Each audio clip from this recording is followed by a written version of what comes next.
ser disponibilizado lá no site da SBERT, na página do SIG Farmaco. Então, a atividade já iniciou a sua gravação.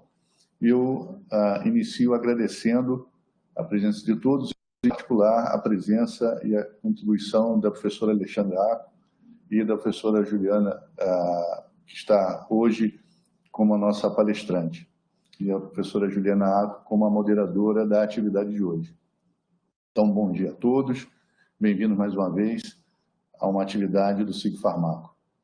O SIG Farmaco trata-se de um grupo de interesse especial na área de farmacologia e terapêutica, uma iniciativa da Rede Universitária de Telemedicina, a Rede RUT. É uma atividade que já vem de longa data na tentativa de aproximar as pessoas para discutir temas comuns e que, no nosso caso, refere-se à farmacologia. Professora Juliana, se puder passar o próximo, por favor.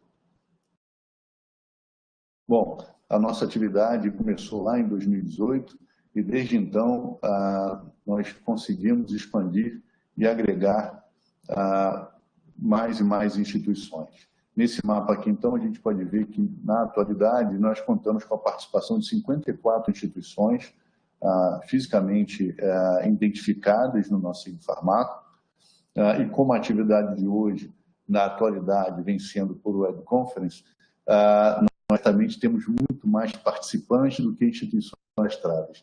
Daí a nossa solicitação para aqueles que ainda não solicitaram e não formalizaram uma participação no SIG Farmaco, que o façam. Então, nos mande e-mail aqui embaixo, apresentado, sigfarmaco@gmail.com, para institucionalizar a sua participação no nosso SIG Farmaco e garantir, vamos dizer assim, um pontinho no nosso mapa, que a nossa ideia é cada vez mais expandir essa atividade para conectar todos os farmacologistas e pesquisadores e docentes, profissionais nas diversas áreas da saúde e afins, que têm um interesse em farmacologia e terapêutica.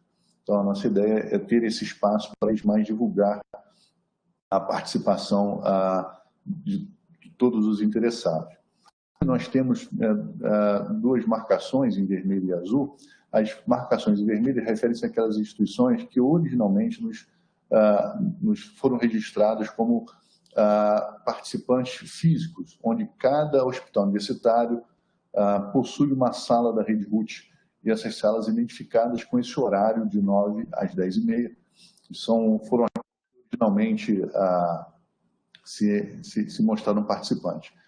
Com o avanço da tecnologia, desde o ano passado, nós passamos a operar num sistema online. E daí isso ampliou bastante a nossa rede de participação. Então, os pontinhos em azul são aqueles pontinhos que avançaram, agregando ao grupo, com as participações diretamente pelo sistema web conference, sem necessidade de uma sala física nas suas instituições de origem. Tá? Então, essa é a dispersão que nós temos na atualidade e que a gente está aberto a todo instante para receber novas solicitações. Então, faça aí o apelo e a chamada para quem tiver interesse. Por favor, mande e-mail para o sigfarmaco@gmail.com. Professora Juliana, próximo, por favor. Então, por se tratar de um sistema de videoconferência, a gente pede algumas ações dos participantes. O chat a todo instante está aberto, a todo instante pode ser acionado com perguntas, dúvidas, sugestões relacionadas à temática, e a gente só solicita que os microfones fiquem fechados, sendo eles abertos apenas quando forem solicitados. Então, mantendo-se as câmeras e os microfones fechados, tendo só a opção de estar com o microfone e câmera aberta, a professora Alexandra Aco como moderadora e a professora Juliana como a apresentadora. Então, próximo, por favor, Juliana. Toda a nossa atividade ela é periodicamente avaliada pela sua participação, pela sua plateia e envolvimento. Então, é muito importante que todos que participem de nossas atividades registrem suas respectivas presenças no endereço que está em tela, www.rutRNPBR/presença, presença sem a cedilha, C sem cedilha, PZK. Acessando esse endereço, é importante que vocês informem seus CPFs, e-mails e cliquem em registrar presença. Nesse mesmo local, vocês devem escolher dos vários SIGs o nosso SIG, o SIG Farmacologia e Terapêutica. Ao escolher esse SIG Farmacologia e Terapêutica, será solicitada uma senha da sessão de hoje. Então, informando a senha 87593, vocês estarão garantindo o registro da presença na atividade de hoje. É muito importante que essa presença seja feita ainda hoje. Ela só pode ser feita, na verdade, até às 11h59 do dia de hoje. Passando esse horário, as presenças não são mais registradas. Então, é fundamental que vocês possam contribuir marcando as suas presenças e garantindo os registros, porque isso contribui de forma muito importante a nossa participação no sistema da rede RUT, mostrando a nossa amplitude e o nosso envolvimento, o nosso engajamento do nosso público-alvo. Tá? Próximo, por favor. A estrutura da nossa atividade, como já de costume, tem esses momentos iniciais de apresentação. Em seguida, passarei a palavra à professora Alexandra Acco, como moderadora, que fará a apresentação da professora palestrante, que terá um tempo em torno de até 35 minutos para a sua apresentação. E, em seguida, iremos para a parte de discussão e debate da temática. E, no finalzinho, o tempo necessário para o registro das respectivas presenças, chamando a atenção para isso. Próximo, por favor. Então, seguindo a nossa agenda anual, no próximo mês, de 19 de maio, teremos também a participação da professora Roseli como moderadora e do professor Cláudio Neto como palestrante da atividade, falando sobre determinantes moleculares e seletividade funcional do GPCR e o potencial terapêutico. Nessa atividade em particular, estamos ajustando um pequeno ponto em relação ao horário. A nossa atividade começa regularmente às 9 horas e termina às 10h30, mas excepcionalmente haverá possibilidade de um pequeno deslocamento desse horário para as 9h30. Mas isso será maciçamente informado a todos caso essa alteração ocorra e se sustente, tá certo? Mas a data está mantida para o dia 19 de maio. Hoje, então, teremos a nossa palestrante, a professora Juliana Chichorro, moderada pela professora Adriana Acco, ambas do Paraná. Próximo, por favor. Então, nesse momento, agradeço a participação de todos. Passo a palavra à professora Juliana Acco, que vai atuar como moderadora da atividade de hoje. Professora Juliana, muito obrigado mais uma vez, em nome de todo o grupo, pela sua disponibilidade. Um bom dia a todos, uma boa atividade. Bom dia, então, a todos. Obrigada, Miriam, pela introdução. Então, eu sou Alexandra, sou professora da UFR e vou moderar essa sessão, que será apresentada, então, pela professora Juliana Jeremias Chichorro, minha colega do Departamento de Farmacologia da UFR. A professora Juliana Chichorro é graduada em odontologia pela PUC do Paraná, tem mestrado em farmacologia pela Universidade Federal do Paraná e doutorado em farmacologia pela Universidade Federal de Santa Catarina. Ela também realizou pós-doutorado em farmacologia médica na Universidade do Arizona, nos Estados Unidos, e também no Departamento de Farmacologia da UFSC, em Florianópolis. Atualmente, ela é professora do Departamento de Farmacologia da UFR, nível associado, onde atua como orientadora de mestrado e doutorado pelo programa de pós-graduação em farmacologia. E é bolsista em produtividade PQ2, do CNPq, e as suas pesquisas envolvem a farmacologia da dor, trabalhando especialmente com dor orofacial, como dor trigeminal, dor oncológica facial e migrânia, que é o assunto dessa apresentação de hoje. E a professora Juliana iniciou, então, os estudos com migrânia em 2007, na ocasião em que ela fazia o pós-doutorado na Universidade do Arizona, e será, então, o tema abordado na apresentação do SIG Farmaco de hoje. Então, Juliana, obrigada pela sua apresentação, e agora, então, eu passo a palavra para você iniciar a sua palestra. Obrigada. Eu que agradeço a apresentação da professora Alexandra e agradeço também a oportunidade do SIG Farmaco e da SVEFT por discutir esse assunto hoje com vocês. Então, eu vou abordar alguns mecanismos básicos da fisiopatologia e algumas perspectivas, limitações do tratamento da migrânia. A migrânia, ela é uma condição altamente prevalente na população, né? De acordo com o relatório do Global Burden of Disease, de 2016, ela afeta cerca de 15% da população mundial, né, sendo uma prevalência um pouco maior em mulheres do que em homens, de 2 a 3 mulheres a cada homem, né.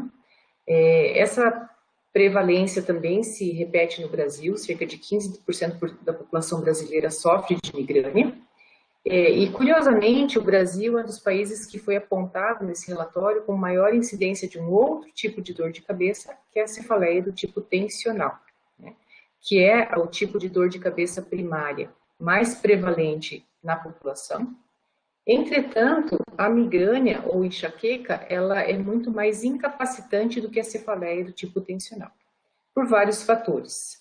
Então, de acordo com esse relatório que realizado no Reino Unido em 2018, cerca de 80% dos pacientes que sofrem de migrânia, eles têm isso afeta a sua saúde mental, sendo que 65% desses pacientes migranosos, eles também sofrem de depressão, e essa depressão está relacionada com a migrânia.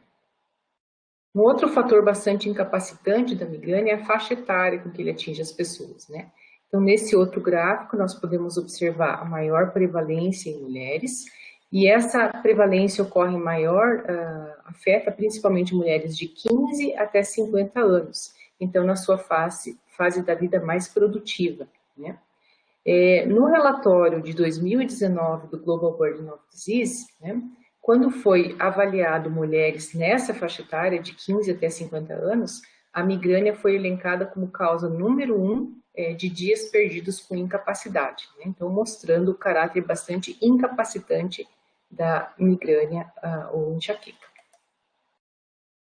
A migrânia, ela é uma síndrome neurológica e ela é caracterizada por ataques recorrentes de cefaleia, com duração de 4 a 72 horas. A cefaleia ela tem característica unilateral, pulsátil, a dor tem intensidade moderada, severa, agravada por atividade física, e ela geralmente está associada com náuseas, fotofobia e fonofobia. Muito importante se ter o diagnóstico diferencial da migrânia. Então, o diagnóstico é fundamental para o tratamento. A migrânia ela pode ser confundida com outros tipos de dor de cabeça, inclusive com a cefaleia do tipo tensional. Uma das características que difere a migrânia da cefaleia do tipo tensional, então, que é a migrânia primária, a dor de cabeça primária mais prevalente na população, é a localização da dor. Então, na cefaleia do tipo tensional, a gente tem essa dor em faixa ou em banda, forma de pressão nessa região da cabeça, enquanto que a migrânia tem mais essa característica unilateral. Existe uma classificação principal de migrânia que a difere ela em 2 tipos principais. A migrânia sem aura, que foi aquela que eu acabei de descrever, e a migrânia com aura. Na migrânia com aura, o paciente migranoso ele vai ter que apresentar ao menos 2 crises de migrânia associados à presença de sintomas reversíveis de aura. O que seria então a aura da migrânia, né? A aura seria uma onda de despolarização cortical que se alastra, então, aqui pelo córtex, numa velocidade de 2 a 6 milímetros por minuto, né?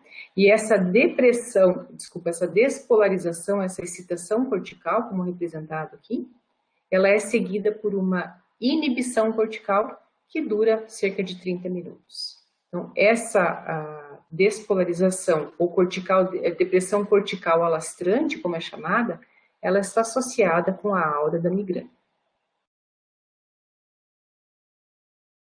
Existem vários tipos diferentes de aura, né? O principal tipo, que afeta cerca de que ocorre em cerca de 90% dos casos, é chamado de aura visual.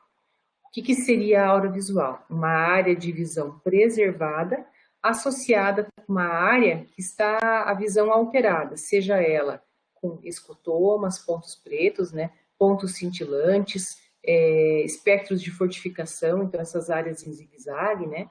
Então, nessa figura estão representadas várias auras visuais desses pacientes, né? Existem outros tipos de aura que são muito menos frequentes, por exemplo, aquela que afeta a fala ou a sensorial, a motora, né? E, inclusive, existe um tipo de aura que é mais raro da população, que é uma aura que leva a distorções das formas, né? E só por curiosidade, né, essa aura, existem hipóteses de que o escritor do livro Alice no País de Maravilhas, que era um migranoso, ele sofria desse tipo de aura, e é por isso, nisso ele se baseava, então, para desenhar os personagens dos seus livros. Né?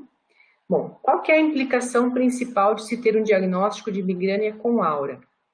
Atualmente se sabe que o paciente que apresenta a aura, ele tem 2 a 3 vezes maior risco de desenvolver um acidente vascular cerebral, seja ele isquêmico ou hemorrágico. Né? Esse risco, se a paciente apresentar a aura em associação com o uso de contraceptivos hormonais e, além disso, for fumante, esse risco pode aumentar até 15 vezes. Né? Então, esse diagnóstico é muito importante para a terapia da migrânia nesses pacientes. Né? Geralmente, é contraindicado o uso com cautela drogas que possuem atividade vasoconstritora, que é o caso dos triptanos e dos ergotamínicos, né? E geralmente é indicado também o uso de profilaxia, tratamentos profiláticos, para reduzir a incidência das crises de migrânia. É muito importante a gente compreender que a migrânia ou enxaqueca é uma síndrome neurológica que possui várias características, várias fases, e que a dor de cabeça, a cefaleia, é apenas uma fase da migrânia. Né? Então, como que começa e como que se desenvolve essa crise migranosa?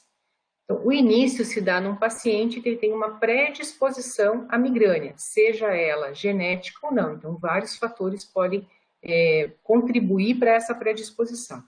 Esse paciente, então, com a predisposição, ele vai ser exposto a um trigger, a um gatilho para migrânia. O que seria esse trigger?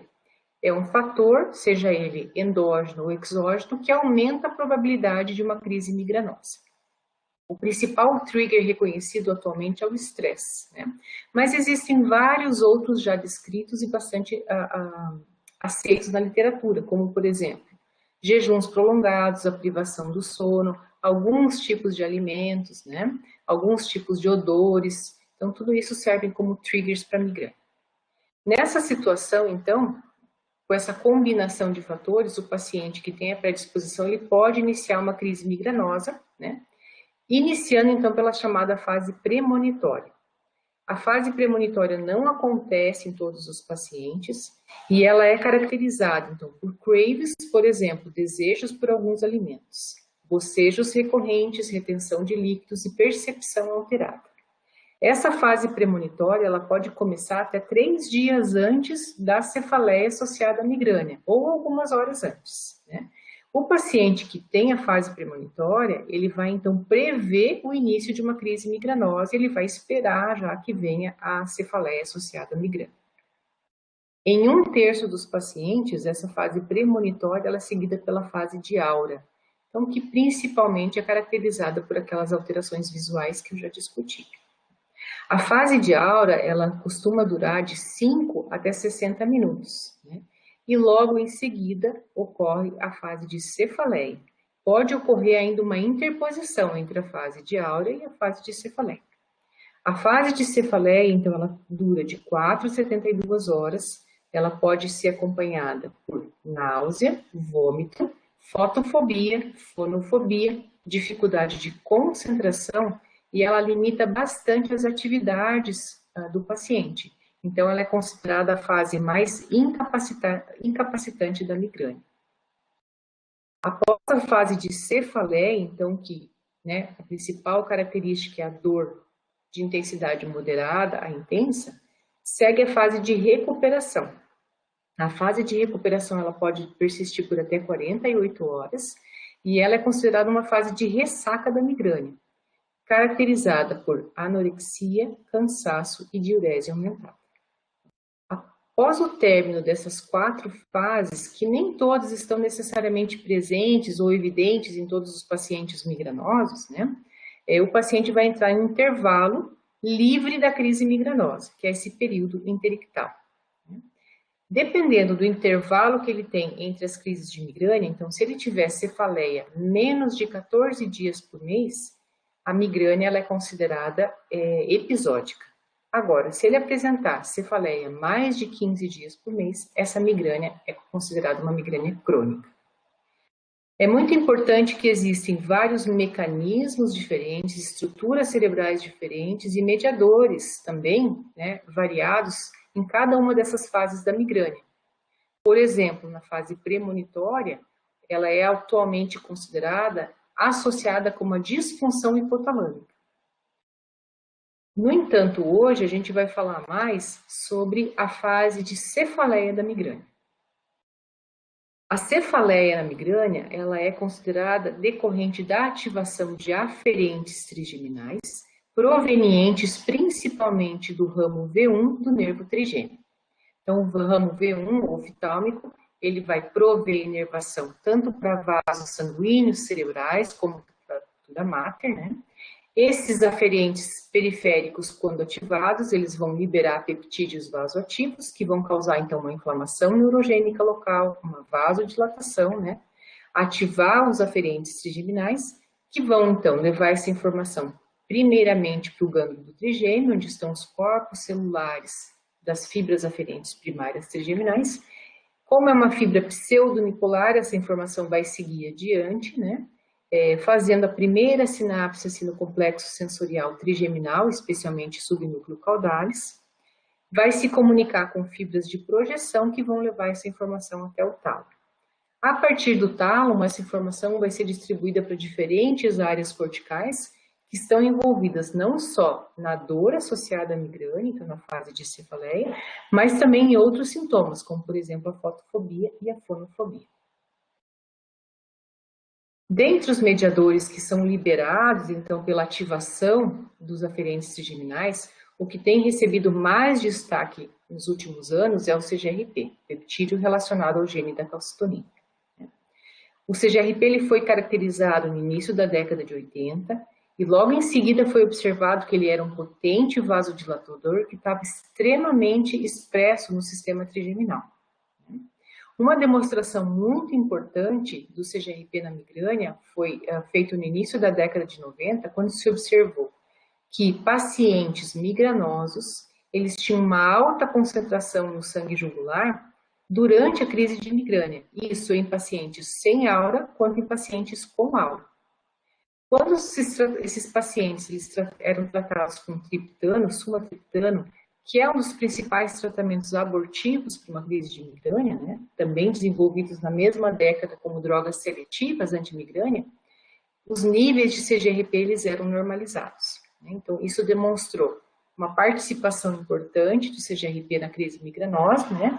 E também evidenciou um dos mecanismos dos triptanos para reduzir a cefaleia relacionada à migrânia.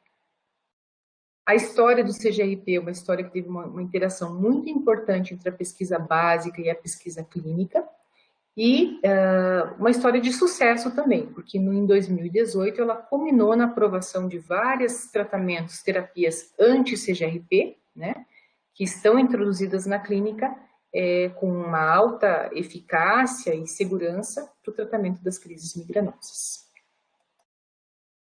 E qual que é o papel, então, do CGRP nessa fisiopatologia da migrânia? Eu vou elencar 3 papéis principais. O primeiro seria na periferia, então o CGRP ele é liberado de aferentes trigeminais, ele vai atuar em células residentes, por exemplo, mastócitos, né? Vai levar à ativação dessas células e dessa maneira ele vai promover uma inflamação neurogênica. O segundo papel seria nos vasos sanguíneos, então o CGRP liberado dos aferentes trigeminais vai atuar em receptores presentes na célula do músculo liso vascular, ativar esses receptores e promover vasodilatação.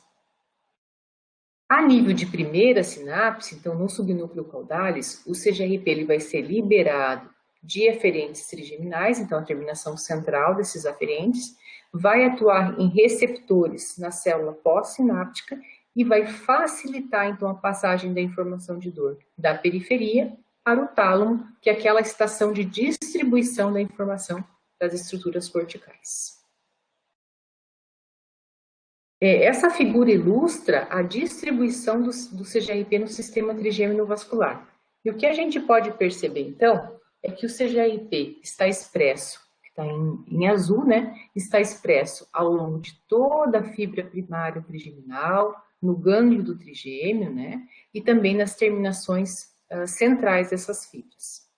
Os receptores também têm uma ampla expressão nesse sistema, certo?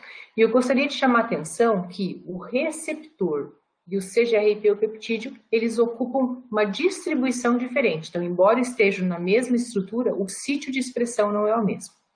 Além disso, eu gostaria de ressaltar que tanto o CGRP quanto o seu receptor estão expressos em várias estruturas cerebrais, né? Por exemplo, substância cinzenta periaquilital, locus ceruleus, né? Hipotálamo. No entanto, se considera que para a fase de cefaleia da migrânia, o papel do CGRP periférico seja mais relevante. Nesse sentido, então, eu vou chamar a atenção do seu papel e da sua distribuição no gânglio do trigêmeo, que é aquela estrutura que contém os corpos celulares das fibras aferentes trigeminais.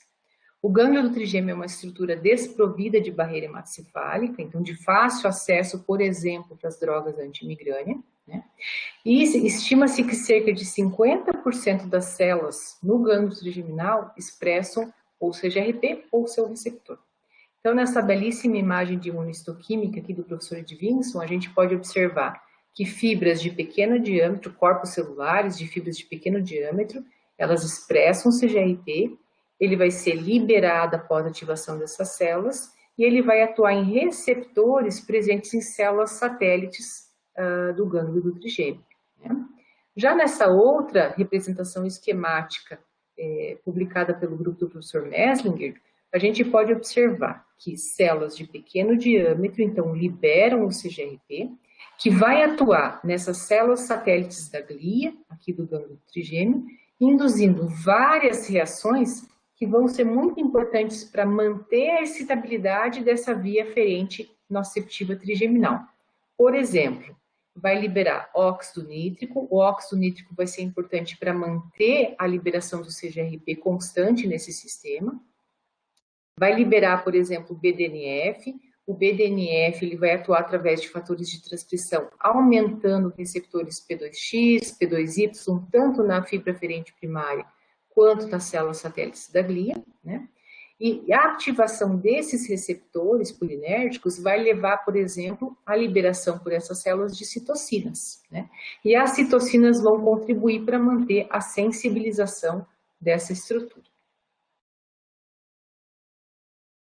Tendo em vista, então, essas considerações de que o CGRP é expresso abundantemente no sistema trigeminal, uma ampla expressão e distribuição no gânglio do trigêmeo, e além disso, ele é um mediador-chave na fisiopatologia da migrânia, nós propusemos um modelo para estudo, um modelo animal para estudo da migrânia, que consiste na injeção intraganglionar de CGRP, né? Então, após essa injeção, como representado aqui, nós avaliamos respostas associadas à migrânia nesses animais. E uma dessas respostas que está bem estabelecida na literatura é a alodinia mecânica periorbital. Então, através da aplicação de filamentos de von Frey na face, na região periorbital dos animais, nós podemos avaliar a sua sensibilidade mecânica, um limiar mecânico de resposta. E é importante ressaltar que a alodinia cutânea é uma característica bastante presente em pacientes migranosos. Cerca de 2/3 dos pacientes apresentam essa alodinia cutânea durante as crises de migrânia. Então, nesse protocolo, inicialmente nós tratamos os animais com CGRP no gânglio e avaliamos essa alodinia cutânea periorbital durante pelo menos 6 horas. O que nós percebemos, então, que ratos machos, então, que receberam a injeção intraganglionar de CGRP, eles tinham uma redução do limiar mecânico, né, indicando a allodynia cutânea periorbital, né, como aqui representado, e as fêmeas também apresentavam esse comportamento. No entanto, nas fêmeas, a allodynia cutânea periorbital era mais prolongada, ela persistia por pelo menos 6 horas, enquanto que no macho esse efeito foi observado durante 4 horas. Quando nós tratamos os animais previamente com sumatriptana, então que é uma droga de primeira linha no tratamento abortivo da migrânia, nós observamos uma redução transitória dessa allodynia cutânea, né, durante 1 hora em machos e fêmeas. No entanto, não teve diferença nesse tratamento, no efeito desse tratamento em machos e fêmeas. Num segundo experimento, então, nós resolvemos avaliar se essa injeção intraganglionar de CGRP era capaz de sensibilizar os aferentes trigeminais para outros estímulos associados também à migrânia. Então, nesse caso, nós injetamos CGRP no gânglio dos animais. 24 horas depois, a gente expôs esses animais à luz intensa durante 1 hora e, logo em seguida, nós avaliamos essa allodynia cutânea periorbital. E nós observamos, então, que 24 horas depois do CGRP, o animal não apresentava allodynia cutânea.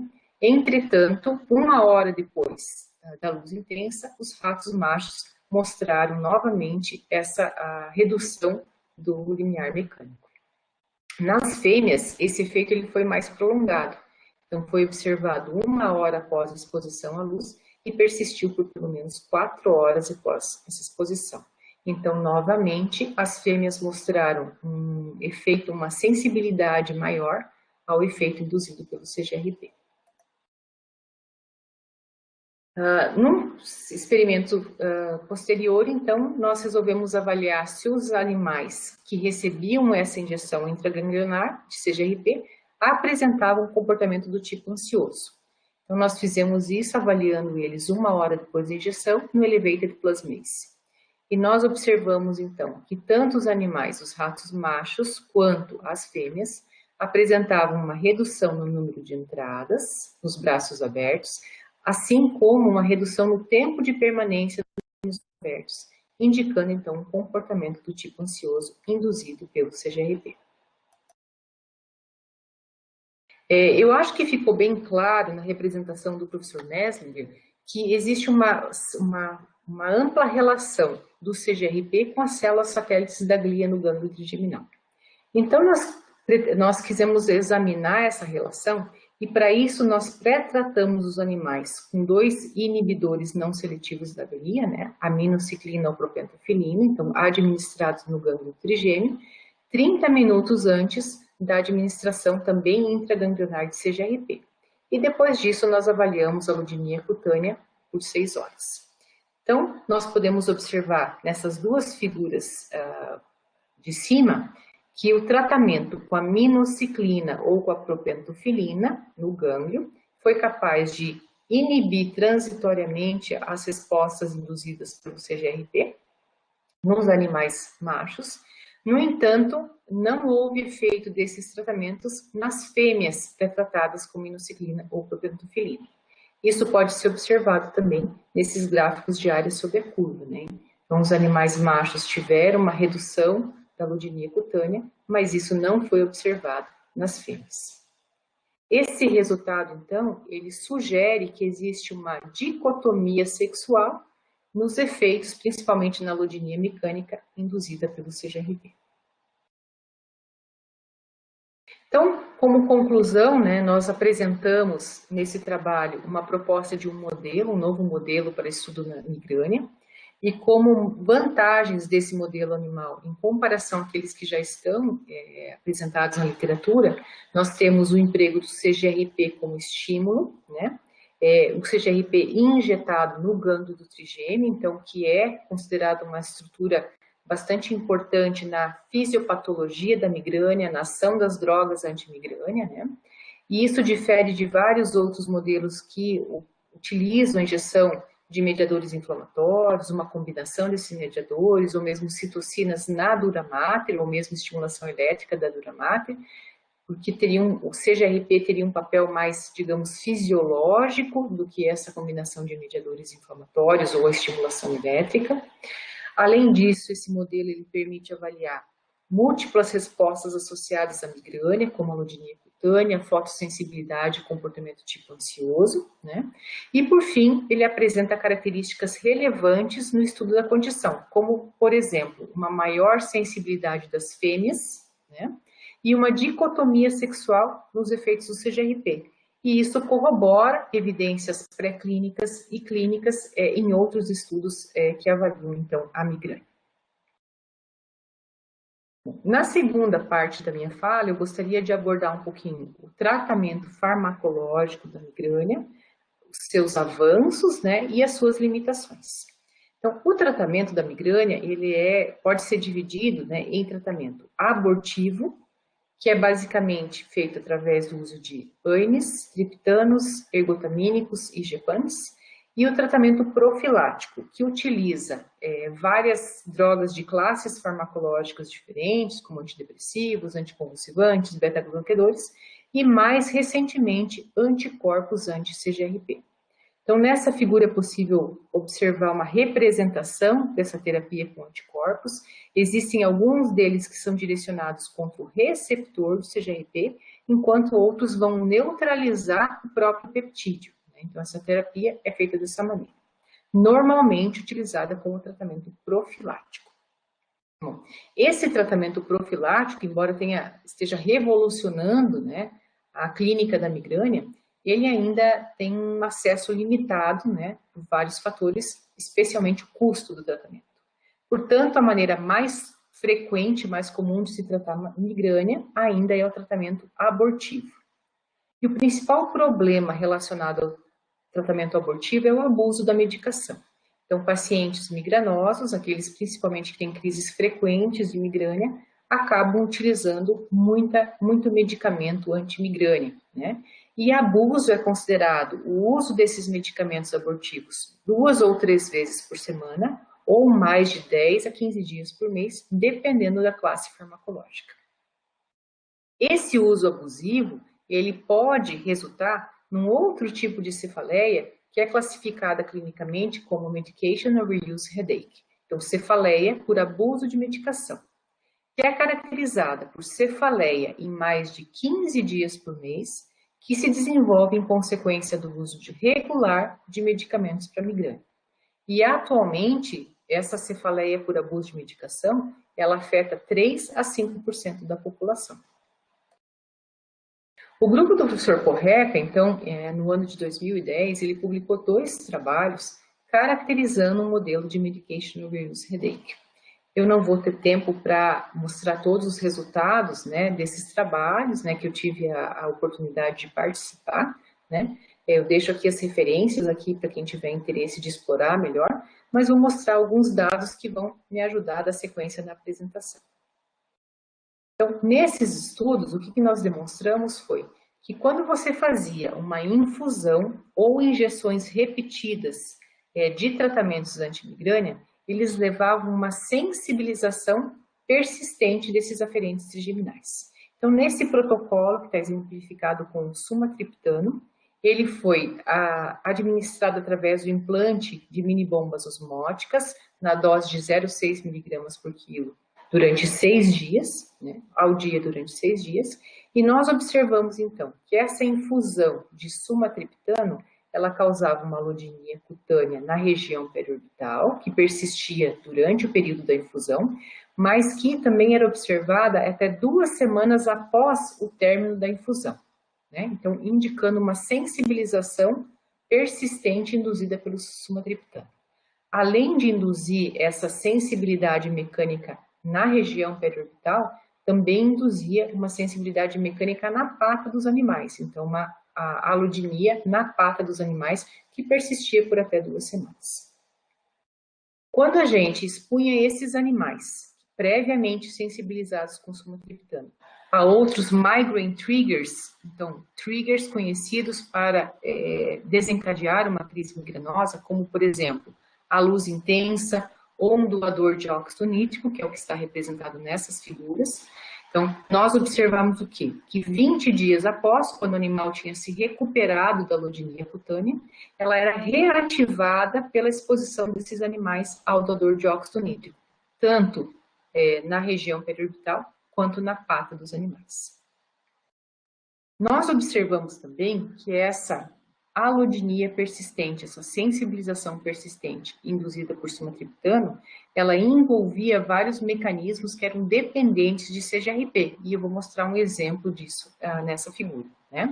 Então, nós, depois de 6 dias ou depois de 21 dias da infusão de sumatriptano, removíamos o gânglio do trigêmeo, né, que está representado nessa imagem aqui. Só que antes disso, a gente injetava um tracer no ramo V1 desse nervo, né? Então, o tracer era injetado aqui, a gente esperava alguns dias para ele se movimentar e atingir o gânglio trigêmeo. Isso fazia com que as células provenientes do ramo V1 fossem marcadas no gânglio. Então, depois disso, né, a gente procedia à remoção desse gânglio e à realização da imunistoquímica. Então, nós fizemos, juntamente com a marcação de células de pequeno diâmetro pelo marcador IP4, e nós observamos que no dia 6 ou dia 21, após a infusão do sumatriptano, existia um aumento da expressão dessas células imunorreativas para o CGRP. E a mesma coisa foi observada quando a gente fez uma imunomarcação juntamente com células de grande diâmetro, marcadas pelo NF200. E isso é ainda mais interessante porque células de grande diâmetro geralmente não expressam CGRP. Então, está indicando que, além de aumentar a expressão do CGRP, existe uma alteração fenotípica dos neurônios que pode contribuir para essa sensibilização persistente induzida pelo sumatriptano. Quando foi, então, instaurada, reconhecida, né, clinicamente, essa capacidade dos antagonistas de CGRP de serem úteis no tratamento da migrânia, nós realizamos, então, um trabalho também aqui idealizado pelo grupo do professor Porreca, com a participação de uma ex-aluna minha, Caroline Koptuzinski, né, onde nós repetimos esse protocolo de medication of use headache, né, então, os animais foram expostos ao sumatriptano durante 6 dias, através do implante das mini-bombas osmóticas, né? Eles apresentaram, então, essa sensibilização latente induzida pelo triptano, e no dia 20, eles foram expostos aqui a um doador de óxido nítrico. Então, é possível observar a reativação da allodynia periorbital nesses animais, tá? E também é possível observar uma reativação da allodynia na pata desses animais.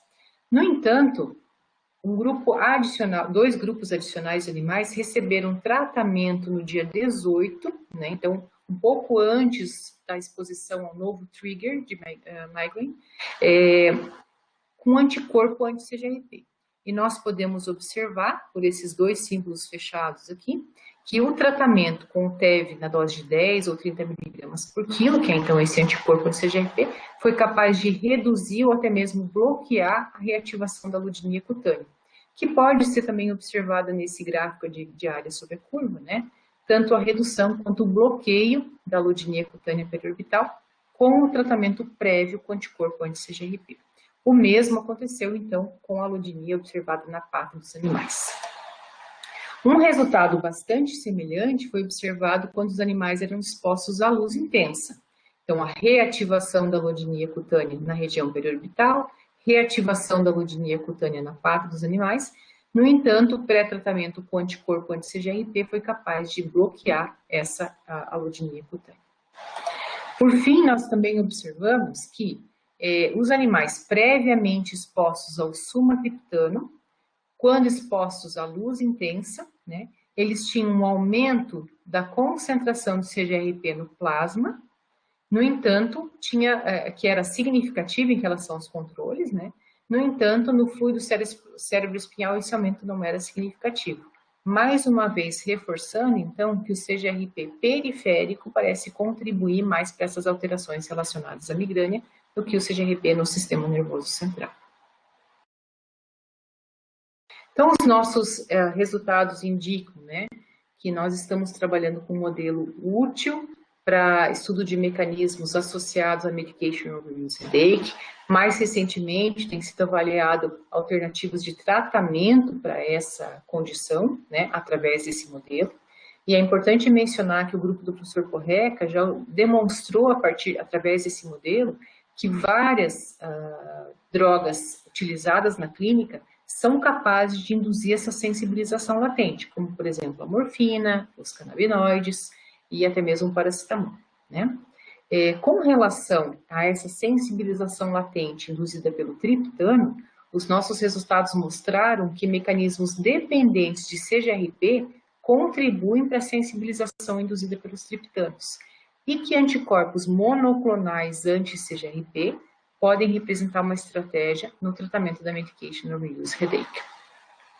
Eu gostaria de fazer algumas considerações finais ainda com relação a essa terapia nova da migrana. Então, nós podemos observar aqui nessa figura que nós temos pelo menos 3 anticorpos anti-CGRP direcionados contra o peptídeo, né, que é o galcanezumab, o fremanezumab e o epinesumab, né.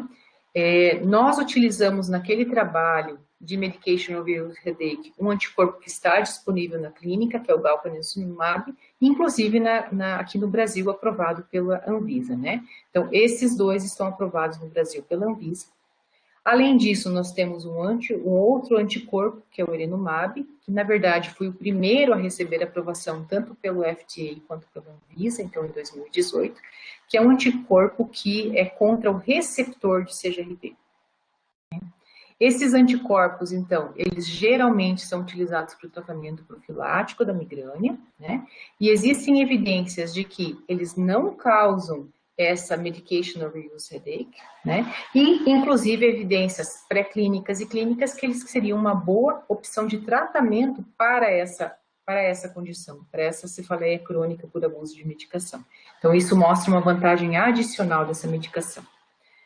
Por fim, eu gostaria de mencionar que existe uma nova classe de drogas que foram já aprovadas no ano passado pelo FDA, também direcionadas contra o receptor de CGRP, que são os gepantes. Os gepantes, diferentemente dos anticorpos anti-CGRP, eles são pequenas moléculas, né, que atuam como antagonistas do receptor de CGRP e que eles têm como vantagem principal em relação aos anticorpos que a sua via de administração é oral. Então, diferentemente dos anticorpos, que são injetáveis, os gepantes eles estão disponíveis para via oral. Então, também, outra vantagem é que parece que são úteis para o tratamento abortivo da migrânia e não só profilático. Nesse sentido, eu gostaria só de mencionar esse trabalho também realizado pelo grupo do professor Porreca, que demonstrou que um desses gepantes que já foi aprovado pelo FDA no ano passado, ele também não é capaz de induzir essa sensibilização latente utilizando, então, o modelo de medication overuse headache que eu apresentei para vocês.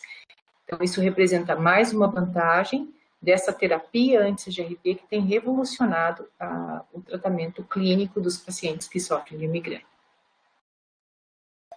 Então, com isso, eu finalizo a minha apresentação. Gostaria de, novamente, agradecer a SIG Farmaco e a SVEFT pela oportunidade de discutir esse assunto, né?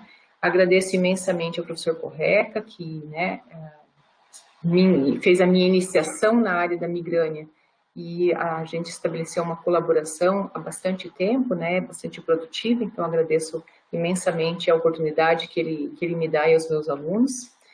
Agradeço também imensamente a professora Caroline, a doutora Caroline Koprusinski, então que ela atualmente ela trabalha, né, já há alguns anos no laboratório do professor Porreca, né, e ajuda a reforçar a nossa colaboração. E também agradeço a todos os alunos do meu grupo, né, especialmente a Érica e a Joelle que participaram e a Amanda que participaram desse estudo de migrânia e que me ajudam a me manter bastante motivada aí nessa época de período remoto. Então, agradeço a participação e a paciência de todos. Me coloco à disposição para perguntas. Obrigada, Juliana, pela excelente apresentação e pela sua excelente participação nesse processo, né, da descoberta aí das evidências desse mediador CGRP na migrânia. E então, nós podemos ir para as perguntas. Nós temos vários parabéns a você aqui no chat, excelente apresentação. E a primeira pergunta é da Alice Araújo, do Recife. Excelente apresentação, muito esclarecedora, e ela pergunta se a cefaleia é um fator patognomônico ou é possível uma crise de migrânia sem ela, apenas com outros sintomas, como náuseas, vômitos, fotofobia, etc. É possível ter uma crise de aura sem migrânia, né? Então, sem a cefaleia, né? Então, isso é possível. Geralmente, quando você tem a fase de cefaleia, a cefaleia está relacionada com náusea, com vômito, fotofobia, fonofobia. Mas a aura é possível ocorrer sem a cefaleia. E isso, muitas vezes, prejudica o diagnóstico de migrânia, porque o paciente tem aura e ele não consegue imaginar que aquilo seria, né, faria parte de uma crise migranosa. Então, isso sim é possível. Agora, se você tem a parte da cefaleia, a fase da cefaleia, geralmente ela está associada com os outros fatores. Ok, eu acho que respondeu a pergunta, muito obrigada. Tem vários outros parabéns. E a professora Regina Marcos também parabeniza pela excelente apresentação. E ela pergunta se os experimentos foram feitos com os animais no claro ou no escuro. A gente controlou a intensidade da luz, né? Até porque a luz é um fator, um trigger para migrânia, né? Então, dentre os, digamos assim, os top 10 triggers para migrânia, está a luz intensa. Inclusive, ela tem, nessa época de período remoto, né, pandemia, piorado muito a situação dos migranosos por conta da exposição à tela, né? A luz faz esse efeito de poder desencadear uma crise. Então, a gente controlou a intensidade da luz, né, mediu essa intensidade, e quando a gente fez os experimentos, então a gente colocou eles numa luz extremamente intensa, que era 5.000 lux, na verdade, por 1 hora, para servir como um efeito tanto estressor, porque a luz é um fator de estresse para os animais, essa luz intensa, como um trigger para migrânia. Não sei se eu respondi a pergunta, se é isso. Essa pergunta. Acho que sim. A professora Roseli e a professora Joyce, elas fazem perguntas relacionadas ao dimorfismo sexual que você apresentou. A professora Roseli comenta que há estudos avaliando o efeito da gonadectomia nessa resposta dimórfica, então entre machos e fêmeas. Existem vários estudos mostrando... Desculpa, não terminou? Eu acho que eu vou colocar também a pergunta da professora Joyce, que está relacionada com isso também, que no caso da caracterização das diferenças sexuais nas respostas ao CGRP e ao triptofano, a fase do ciclo das ratas, se a fase do ciclo das ratas foi considerada. Não foi considerado. No caso, é importante considerar a fase quando você quer estudar migrânia menstrual, né? Aí sim é importante, porque a migrânia menstrual é uma entidade separada que merece um tratamento separado, né? E que hoje em dia tem várias ferramentas, tratamentos profiláticos, digamos, uma mini profilaxia que pode cuidar da conta, né? De uma maneira satisfatória da migrânia menstrual. Como não era esse o nosso objetivo, estudar essa migrânia menstrual, nós não consideramos o ciclo, né? Com relação, se tem outros experimentos relacionando hormônios com a migrânia, tem vários estudos relacionando isso. E se sabe, por exemplo, que o CGRP, ele sofre controle na sua expressão por hormônios sexuais, né? Então, esses seriam os motivos pelos quais as mulheres poderiam ter uma prevalência maior de migrânia em relação aos outros e poderia também contribuir para a migrânia menstrual presente lá inclusive num trabalho recente agora da Cefalálgia de 2020, mostrou que o principal trigger numa população de mais de 5.000 mulheres era o período pré-menstrual, né?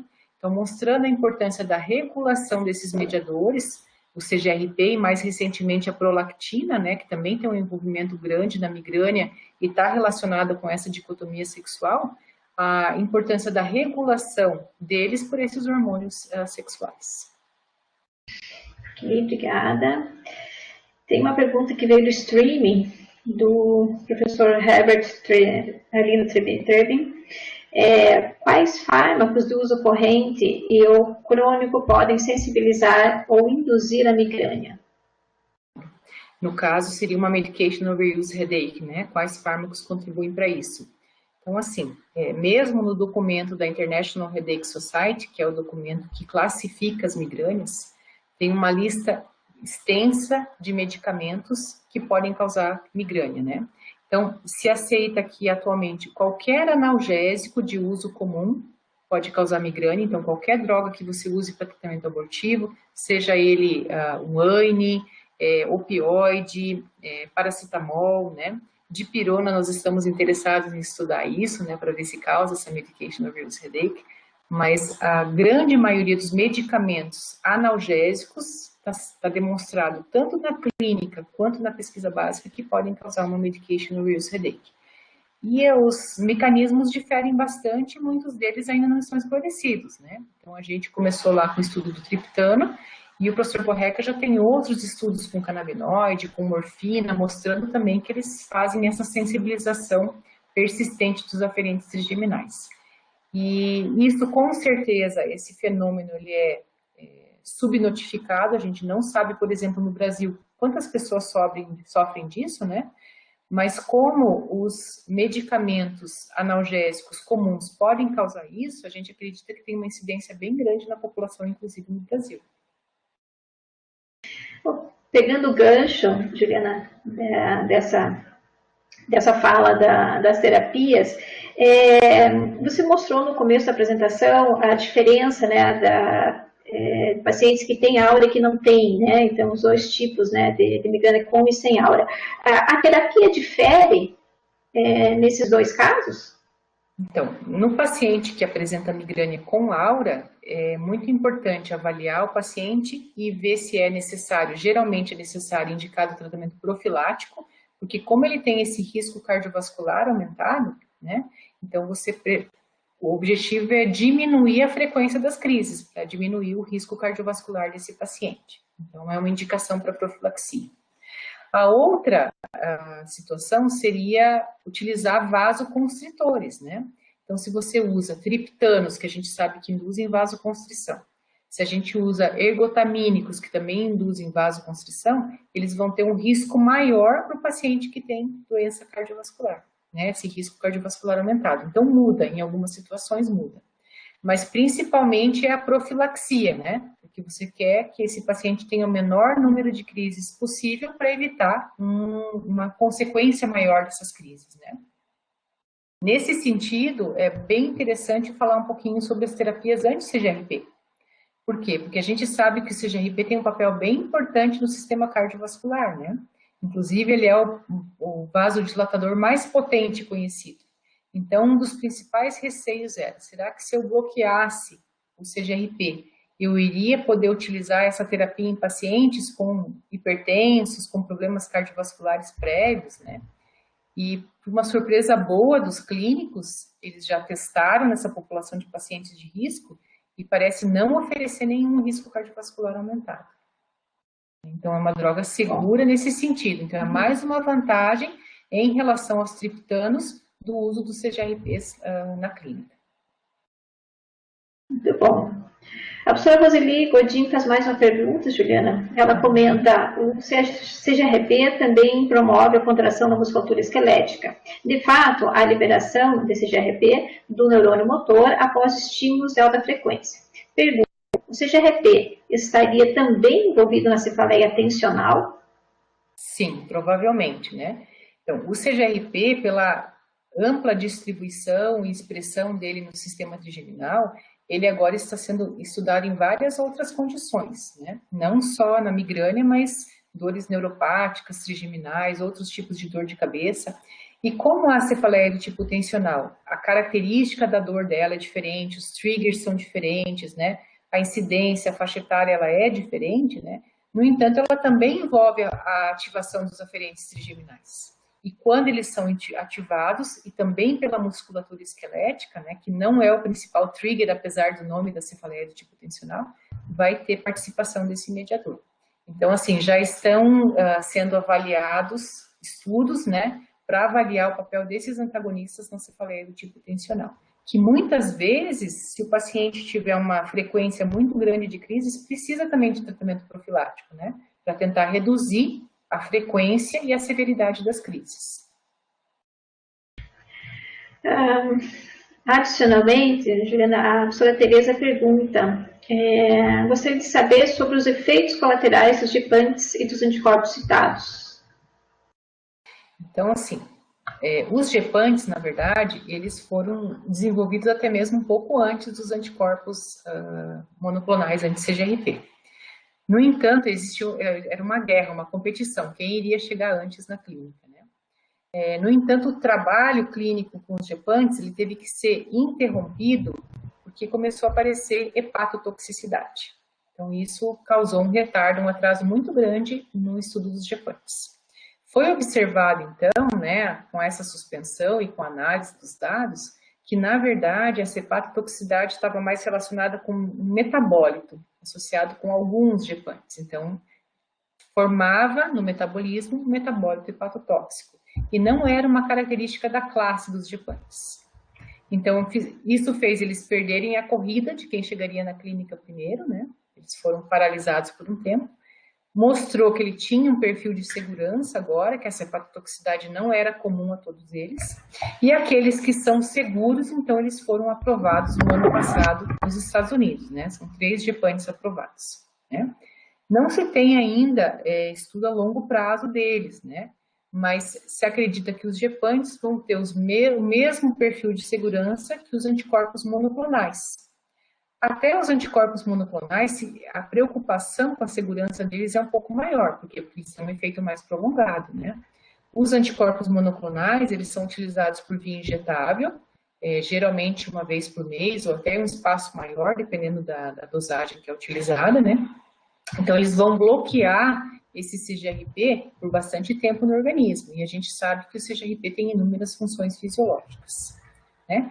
Já existe mais de quase 3 anos, né, de pós-marketing com esses antagonistas, com os anticorpos monoclonais CGRP, e felizmente, né, o principal efeito adverso que está relacionado ao uso deles é constipação, né? Então, eles parecem ser bem seguros para sistema cardiovascular, que era a principal preocupação, né? Parece que existem mecanismos aí compensatórios, redundantes, né, no nosso organismo que acabam compensando o efeito do bloqueio do CGRP, né?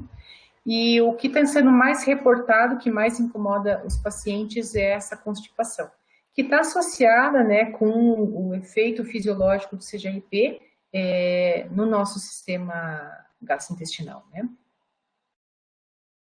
Ok, bem. E o professor Paulo Guidini faz uma outra pergunta, ele também parabeniza pela apresentação.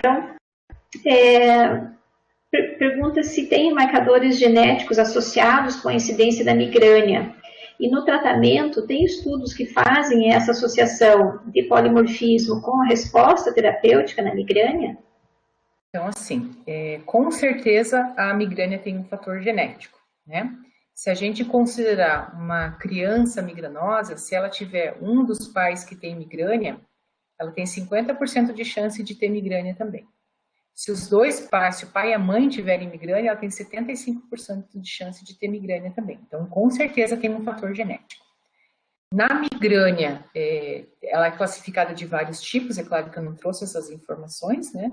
Mas na migrânia que eu apresentei para vocês, ainda essa parte genética é pouco entendida, né? Não existe assim, um marcador genético para mostrar. Existem alterações que já foram observadas, mas isso não é levado em consideração na terapia porque precisa de um melhor entendimento. Essas alterações são múltiplas, não é um gene só que vai falar assim, ó, esse é o marcador que você vai ter migrânia, né?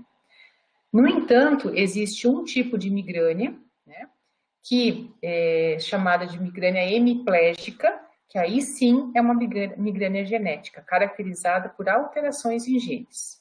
Então, nós temos 3 tipos de migrânia hemiplégica, que é popularmente conhecida como migrânia familiar, né? Tipo 1, tipo 2 e tipo 3. No tipo 1, eu tenho uma alteração nos canais de cálcio, né? Então, um ganho de função nos canais de cálcio. No tipo 2, eu tenho uma alteração nos canais de sódio, e no tipo 3, eu tenho uma alteração nos canais para ATP.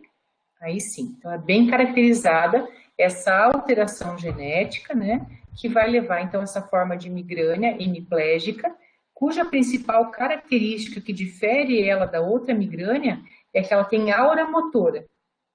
Né? Então, o paciente pode ter uma paralisia motora durante a aura, né? Uma aura que pode ser formigamento dos membros, que é a aura motora da migrânia hemiplégica. Então, essa é a característica dela.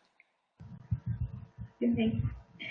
E o professor André Pupo pergunta também se já foi investigado se descongestionantes nasais aumentam a eficácia dos diafantes. Não conheço essa investigação, não acredito que tenha sido.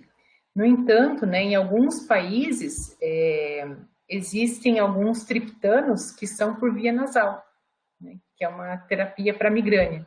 Por quê? Porque você vai ativar os aferentes trigeminais, né, dessa via, no caso, os triptanos são agonistas 5-HT1B e 5-HT1D, então vão ser ativados através dessa via os aferentes trigeminais, esses agonistas, e eles mostram uma eficácia boa na migrânia. Infelizmente, a gente não tem essa possibilidade aqui, né?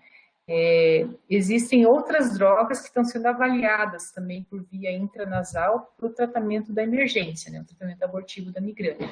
Mas esse estudo não tem conhecimento se já foi realizado. Ok, obrigada então, Juliana.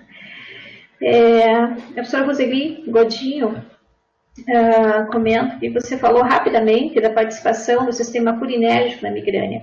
Poderia esclarecer qual a relação do CGRP com esse sistema na migrânia?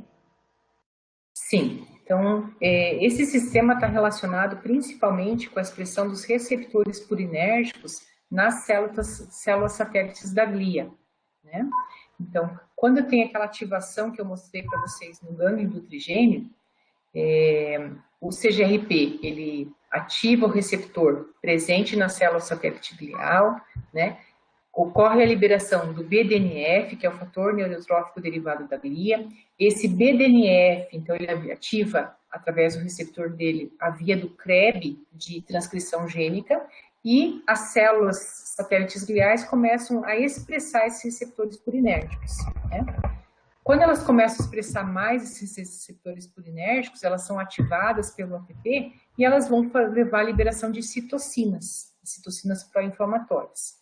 Essas citocinas, elas são muito importantes para manter a sensibilização central, né? Porque os receptores das citocinas estão presentes nas fibras de pequeno diâmetro, as fibras de maior diâmetro, né? Então, eles vão, através de múltiplos mecanismos, manter a sensibilização no gânglio do trigêmeo.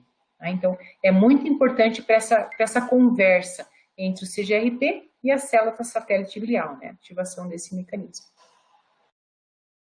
Dois comentários do professor André Pupo, que ele agradeceu a sua resposta e comentou que é impossível não gostar da boa farmacologia, né? Que bom. De fato. E a professora Tereza faz um comentário que nós já tivemos sumatriptano nasal no Brasil. Ela não sabe se ainda está no mercado, também desconheço. Parece que não está mais disponível, nem o nasal, nem o injetável, que também é uma boa opção, né? Para as crianças abortivas. Uhum. O Paulo Guidini pergunta a respeito do uso de antidepressivos para migrânia, como se explica a sua utilização? Então, os antidepressivos, eles são uma das terapias profiláticas para migrânia, né? Eu coloquei uma lista lá, anticonvulsivantes, antidepressivos, beta-bloqueadores, né?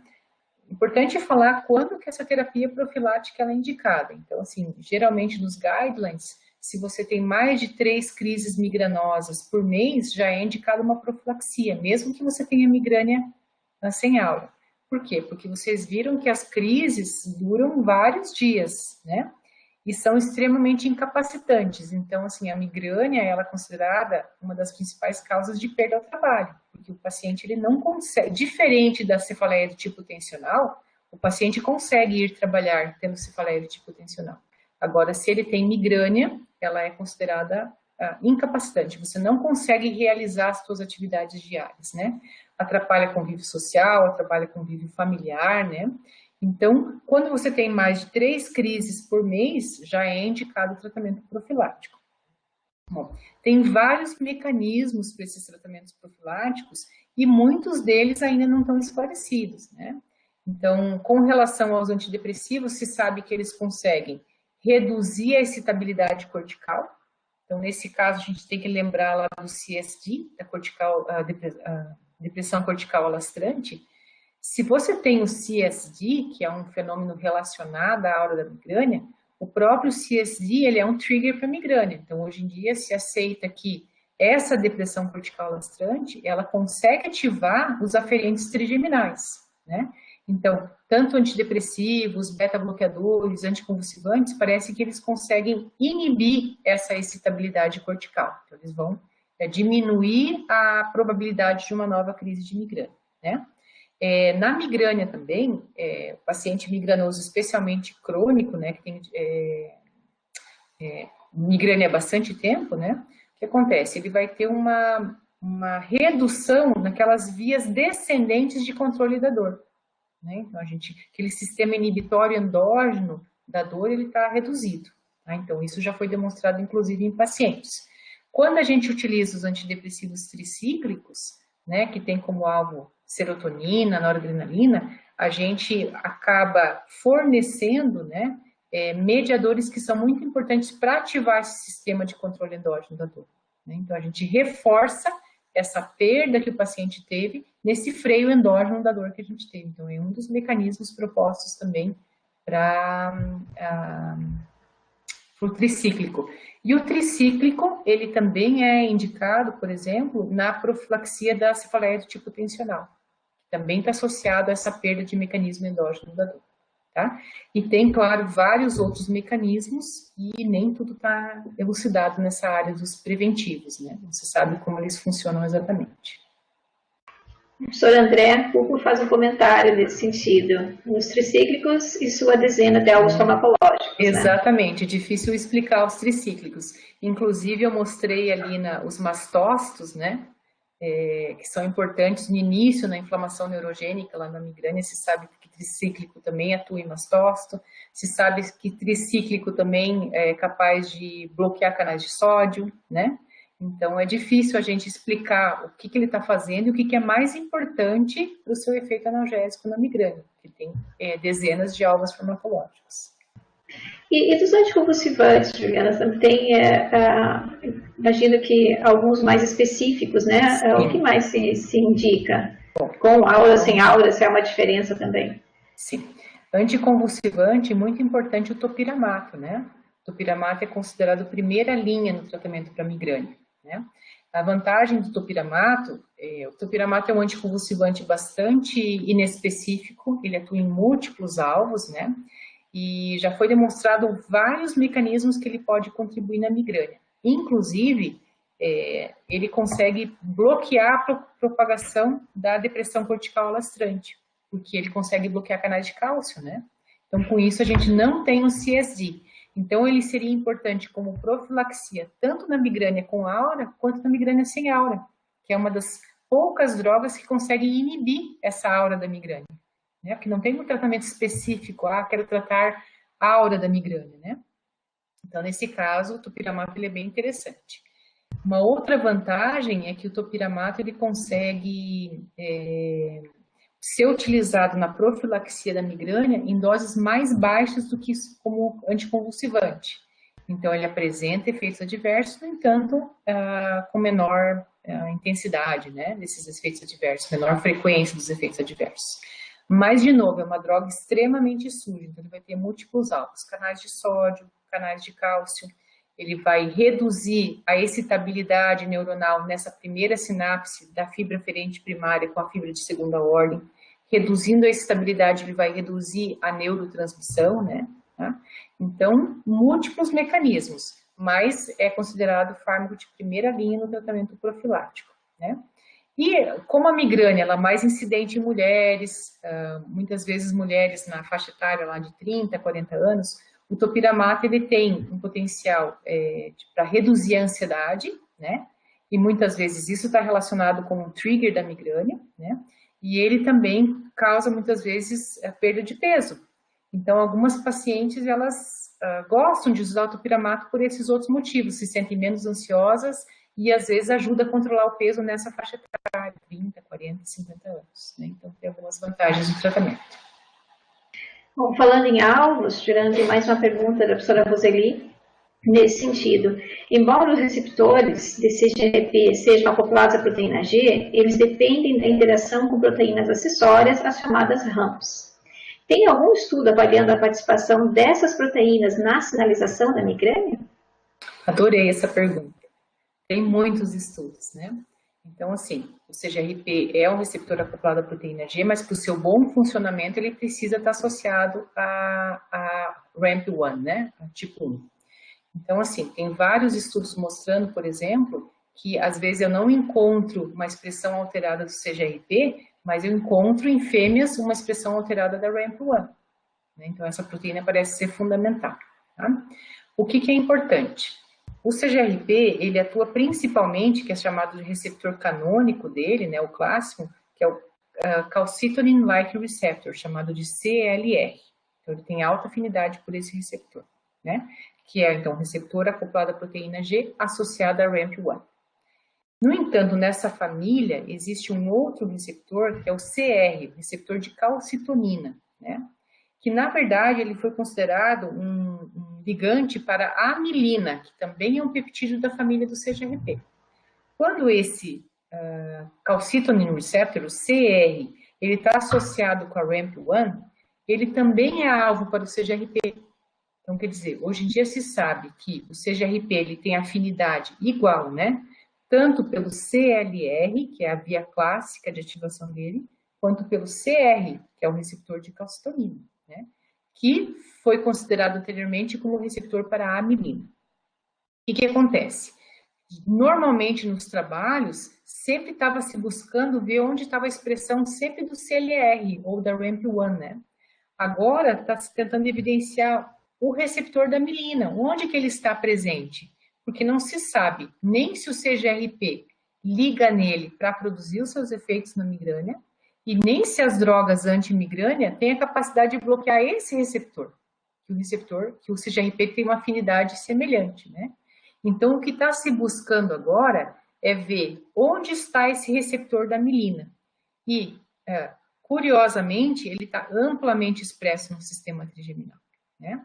Se a gente lembrar daquela figura que eu mostrei do professor Meslinger, eu mostrei que lá na fibra de pequeno diâmetro do gânglio trigêmeo, eu não tenho receptor do CGRP, né?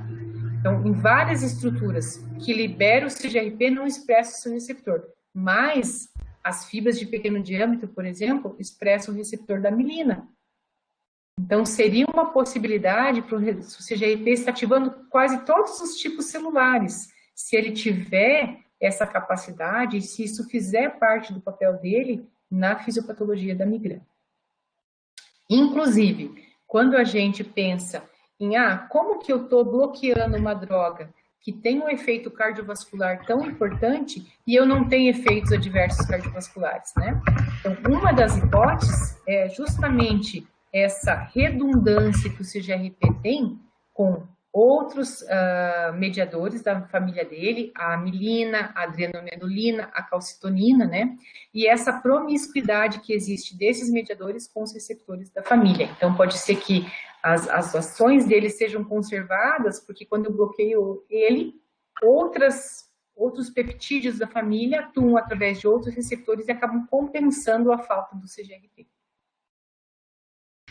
Bom, a professora Roseli comentou, muito interessante essa fala, esses mecanismos, esses novos mecanismos, e eu acho que pelo tempo nós podemos talvez encerrar as perguntas, mas antes eu gostaria só de comentar, Juliana, que o professor Marco Aurélio Martins, né, o atual presidente da SBEPT, que está assistindo e mandou pelo streaming, comentou que está acompanhando com grande interesse mais o excelente SIG Farmaco, mais uma vez parabenizando pela iniciativa. E então, Juliana, muitíssimo obrigada pela sua apresentação, pela excelente apresentação, por compartilhar conosco os seus conhecimentos nesse importante tópico que é a migrânia. E com isso, então, eu passo a palavra para o Sr. Paulo Guedini, então, para o encerramento da sessão. Então, novamente, muitíssimo obrigada, Juliana. Eu que agradeço e desejo um bom dia a todos. Então, obrigado, Juliana, obrigado, Alexandra, tá, pela condução desse nosso SIG. Belíssima apresentação, Juliana, acho que é um tema assim, que você trouxe muitas explicações, que a gente pôde, eu particularmente tirei várias dúvidas, né, e principalmente essa questão da migrânia e os fatores genéticos, que eu cheguei já até a pensar no passado em algum estudo nesse sentido, né, em colaboração com uma pesquisadora que trabalha justamente com essa questão da migrânia, né, avaliando fatores, né, marcadores genéticos e a resposta ao tratamento na migrânia. E justamente com o uso de antidepressivos, que era a nossa ideia na época de se fazer esse estudo, né? Então, fiquei bastante assim, satisfeito pelas suas explicações, pelo seu trabalho, né? Muito importante, né? Às vezes a gente está com a migrânia, né? As pessoas desenvolvem a migrânia e vários fatores estão envolvidos, né? E aí a gente fica sempre na pergunta, é causa ou é consequência, né? Então, muito boa apresentação, qualidade, eu acho que, assim, excelente, excelente. E a professora Alexandra, pela sua disponibilidade em coordenar, em participar, em colaborar com o nosso SIG, né? Lembrando a todos que esse SIG, né, assim como os demais, eles ficam disponibilizados, os vídeos ficam disponibilizados no site da SBEFT, né, e também no YouTube da SBEFT, tá? Todos podem acessar a gravação dessa aula e também o conteúdo, os slides dessa palestra no site da SBEFT. O endereço, né, que aparece aqui no slide, sbeft.org.br/SIG-Farmaco, tá? Nosso próximo SIG será no dia 19 de maio, tá? Com o professor Cláudio Neto, lá de Ribeirão Preto, da USP Ribeirão Preto. Se por acaso houver mudança no horário, a gente vai fazer ampla divulgação, tá? Então, fica aqui o aviso. Por enquanto, a gente mantém o horário das 9 horas, tá? Se por acaso tiver alguma alteração, a gente fará ampla divulgação nas redes sociais da SBEFT, né? Nos e-mails, e todos serão avisados, então, se porventura houver alguma alteração no horário, tá? Que vai ser, se houver essa alteração, vai ser apenas de 30 minutos.